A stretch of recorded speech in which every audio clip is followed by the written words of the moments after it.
Are you a hot hatch enthusiast in the UK who hope to get your hands on the new Seat Leon Cupra R? Well, too bad, because it's all sold out. The Cupra R is the most hardcore version of the Spanish brand's top performance model.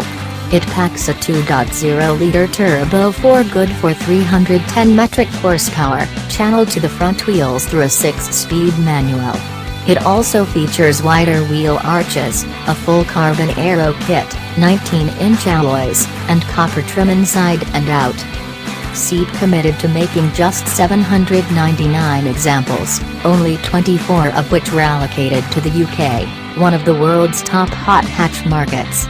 So, despite a sticker price of £34,995, it sold out in a matter of weeks, according to the automaker. That represents an approximate £5,000 premium over the standard Cupra, which is available in 3- or 5-door hatchback forms or as an estate. The Cupra R is offered exclusively as a 5-door hatch, in either grey or black. That kind of money, in case you were wondering, would land you in an M140i hatch or M240i coupe. The Volkswagen Golf R, by comparison, packs the same spec engine as the Cupra R but with all-wheel drive, and retails in the UK, on the road with tax, between £32,850 for the manual 3-door, and £34,790 for the dual-clutch 5-door.